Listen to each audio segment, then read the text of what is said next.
Hoje vamos falar da trilogia Before do Richard Linklater, o porquê das histórias funcionarem e a inspiração por trás do filme. No primeiro filme da trilogia, Before Sunrise, o Jesse encontra a Celine em uma viagem de trem pela Europa. Eles estão sentados próximos e são surpreendidos por um casal que discute em alemão. Aquilo chama a atenção deles. Então eles se olham com cumplicidade como se aquela situação inesperada os conectasse. E eles comentam sobre isso. Essa sensação de encontro inesperado, improvisado, é o primeiro grande acerto do diretor e roteirista. É essa atmosfera que dará o tom de todo o filme e que nos fará sentir que aquele encontro é possível de acontecer em um lugar normal. Esse é um ponto forte de conexão com o público. Agora que eles estão mais perto um do outro, eles conversam de forma despretensiosa, pela própria força da situação. Nós não vemos alguém planejando e criando coragem para abordar o outro como vemos em muitos filmes que tratam de amor e paixão. Eles simplesmente se aproximam e começam a conversar, assim como a gente está em uma fila de banco e alguém comenta que está demorando e aí cria-se uma cumplicidade a partir dessa concordância. Então esse detalhe de vida real, essa cumplicidade é que dá o start dessa história. Então eles começam a conversar. E um dos gatilhos para o papo é o livro que um vê com o outro. Então, esse outro detalhe pensado pelo diretor e roteirista para parecer natural funciona muito bem, pois na vida real é comum usarmos de algum detalhe que vemos na pessoa para puxarmos assunto. O papo segue e eles conversam sobre diversos assuntos, sempre parecendo algo que surgiu na hora, como um improviso. E o Jesse é americano, viajando pela Europa, e a Celine é uma estudante francesa. Essa diferença entre os dois é super interessante. Então, quando vemos belas paisagens pela janela do trem, os assuntos se aprofundam. Eles passam um bom tempo falando sobre a viagem pela Europa, sobre a vida de cada um e o seu respectivo país. E algo começa a aparecer, uma conexão rara e imediata. Sobre os diálogos, é importante dizer que para algo parecer natural é preciso um bom trabalho por parte do roteirista. Um trabalho para encontrar as palavras certas, o tom certo, o ritmo certo e principalmente um cuidado para não soar como a voz do próprio roteirista, mas sim dos dois personagens, que são completamente diferentes, como eu falei antes. Então, é como se aquelas pessoas de fato existissem, e nós, o público, nos conectamos ainda mais com isso. Todo personagem pensa e fala de forma única, e por esse motivo é essencial que o roteirista escolha bem as suas palavras. Assim seria certo dizer que o realismo no cinema, e consequentemente o storytelling, é arquitetado com todo cuidado para soar natural, para nós termos a sensação que estamos acompanhando um universo que é justamente o que vivemos. Aqui está outro acerto do diretor. Nós conseguimos perceber apenas pelos diálogos como os dois personagens são diferentes. Então o Jesse, ele parece arrogante e cético sobre muitas coisas. A Celine parece mais disposta, tanto em acreditar nas pessoas como também no amor. E por que uma história com poucas ações funciona? Por que esse filme se tornou esse clássico moderno? O filme, ele acrescenta uma informação que causa urgência e também tensão. O fato que o Jesse, ele vai pegar um voo para os Estados Unidos na manhã seguinte. Esse detalhe acrescenta uma tensão dramática, porque nessa altura nós já estamos conectados com aqueles dois desconhecidos. E agora nós queremos saber o que vai acontecer. Acontecer, é claro, em poucas horas. Então ele vai pegar aquele avião, eles vão ficar juntos. Essa pergunta ela é crucial para a nossa experiência. E assim nós descobrimos que só lhes restam aquela tarde. Então o Jesse convence a Celine a descer com ele em Viena. Ela aceita e eles conhecem a cidade conversando enquanto simplesmente se apaixonam. No final, completamente apaixonados, eles combinam de se encontrar dali a 6 meses. E esses detalhes, o casal alemão como desculpa, o livro como gatilho, a informação que o Jesse vai embora e o final que promete uma continuação, são partes estruturantes da arte do storytelling que o diretor construiu pra gente nessa obra. No segundo filme, o Before Sunset, o Linklater conta com uma maior contribuição dos dois atores, tanto da Julie como do Ethan. E isso faz com que o roteiro pareça ainda mais natural. O segundo filme mostra o reencontro do Jesse e Celine 9 anos depois, em Paris. Então, o tempo, ele também ajuda muito nessa construção. O filme começa com o Jesse dando uma entrevista sobre um novo livro numa pequena livraria da cidade francesa. Ele fala com os jornalistas sobre a sua obra e responde várias perguntas. Uma das mais importantes é: essa é uma obra autobiográfica? E é claro, o Jesse ele tenta disfarçar, mas fica evidente que sim, sim, se trata de uma história baseada em fatos reais. O que é claro, né? Nós, o público, já entendemos. Essa é uma informação importante para o desenvolvimento da história como um todo. É o chamado foreshadowing, um termo que designa plantar e colher dentro de uma estrutura narrativa. Acontece quando um roteirista, um contador de histórias, planta uma informação no início do filme que será usada mais pra frente. Como nos filmes de ação, quando uma arma é apresentada no primeiro ato e aí depois ela é utilizada com grande valor no terceiro ato do filme. O Jesse continua respondendo as perguntas até que, ao olhar para o lado, ele percebe a Celine. E é possível perceber, na grande interpretação do Ethan Hawke,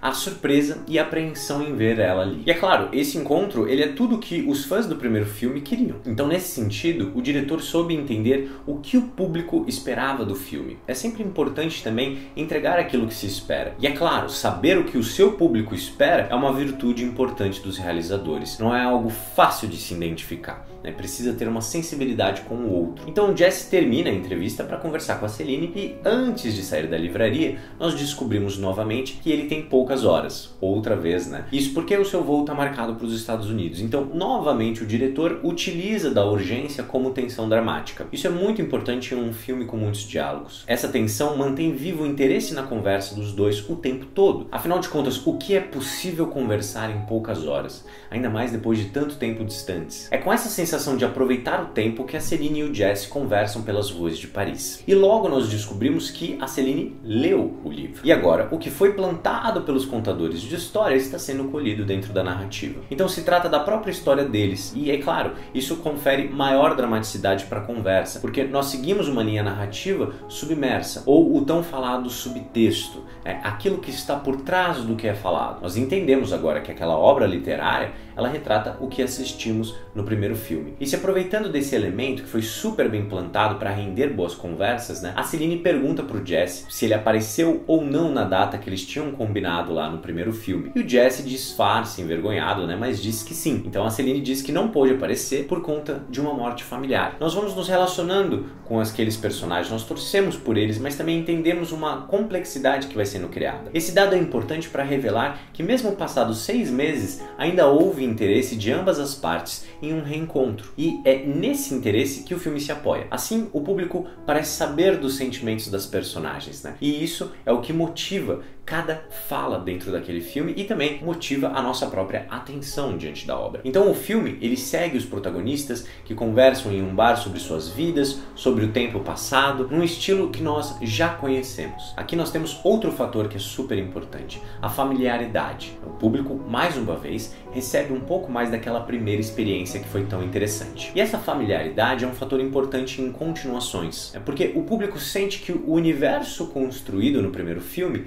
foi mantido. É claro que isso não acontece em todas as continuações, o que pode se tornar um problema. E alguns espectadores, eles procuram no segundo filme exatamente retornar àquela sensação que eles tiveram na primeira obra. Então tem um senso de nostalgia. E depois, em uma balsa, o Jesse e a Celine conversam sobre as suas vidas durante esse tempo todo, sobre tudo o que aconteceu e sobre o que poderia ter acontecido. Que é uma pergunta que nós também estamos fazendo. E fica claro que eles lamentam não terem se encontrado antes. E nesse momento nós já sabemos que o Jesse está em um casamento falido. Isso dá força para a ideia, né, que eles podem ter algum tipo de relação. Nos dá esperança como público, né? E isso tudo, claro, foi bem estruturado pelos contadores de história. E depois, no final do trajeto, né, a Celine revela que terminou há pouco tempo. Então o público parece perguntar: o que impede que eles fiquem juntos agora? E é isso que faz a continuação funcionar tão bem. O Linklater parece ouvir os desejos do público e constrói um novo encontro para que esses personagens possam ter uma segunda chance.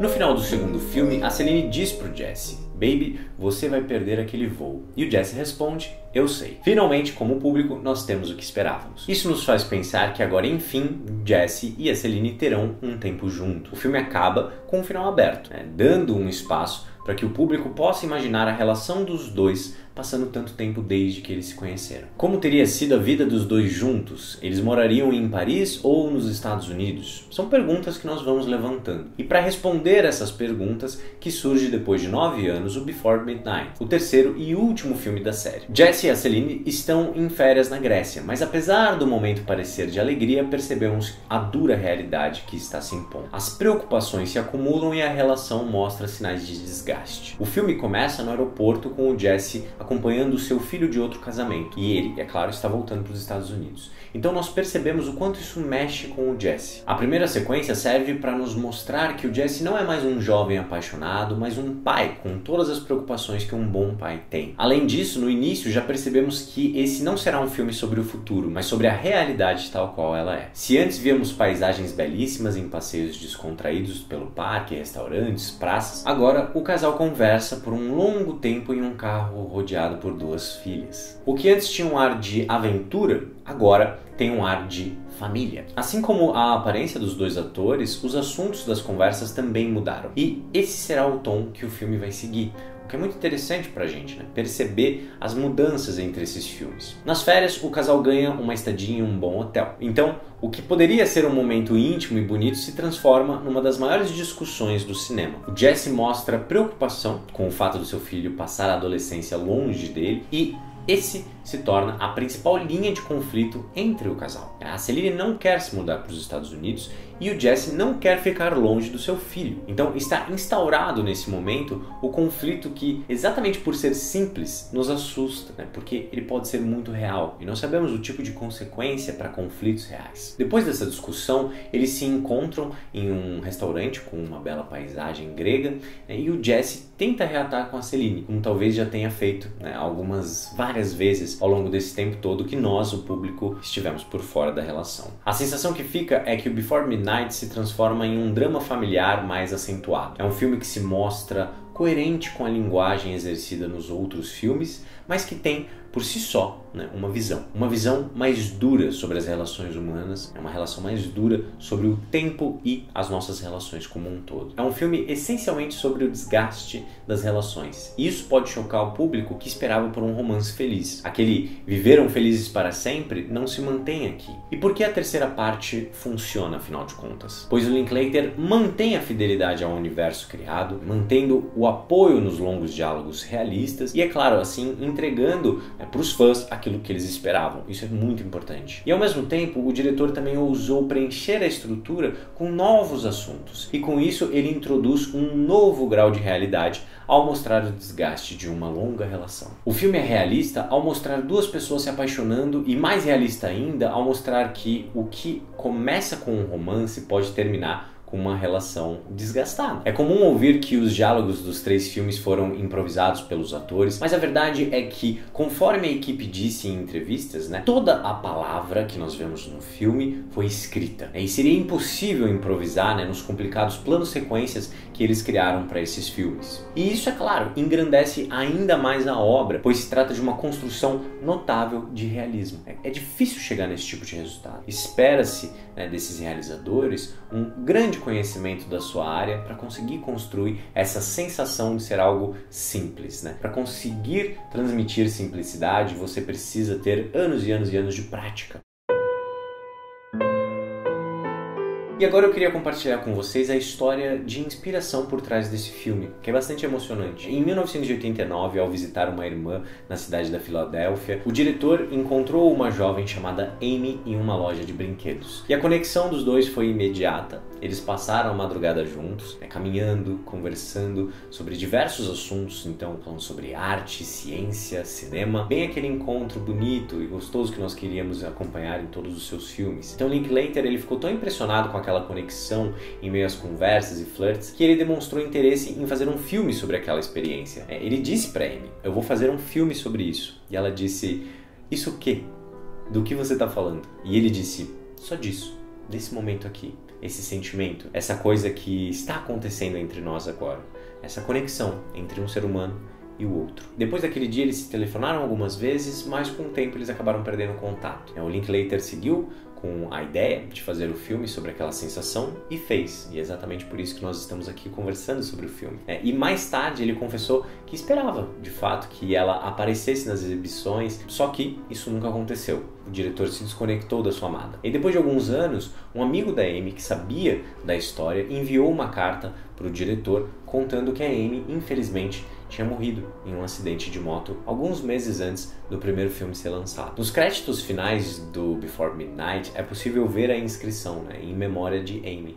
Então o diretor fez a sua homenagem, ele continuou a sua conexão com ela. Isso é muito bonito, né? Perceber essa história por trás. Mas nem tudo é triste, né, por trás dessa história. Em entrevista para o IndieWire, o Ethan Hawke e o diretor Linklater foram questionados sobre a possibilidade de um quarto filme e eles não negaram a ideia, né? Então agora é esperar. Em 2022 vai fazer já 9 anos do último filme. E a pergunta que fica é, será que ele vem? Eu espero que vocês tenham gostado desse vídeo, pessoal. Eu sou apaixonado por essa trilogia. Eu acho que ela é extremamente profunda e a gente entende isso por vários pontos que levantamos aqui no vídeo de hoje. Também por essa história, né, que vem por trás, essa história que inspirou o diretor a construir a obra como um todo. Se você ainda não se inscreveu aqui no canal, aqui fica o meu convite. Toda segunda-feira nós temos um novo conteúdo por aqui. Somos todos contadores de história e dentro desse canal nós analisamos como elas funcionam e por que funcionam. E a gente se encontra na próxima.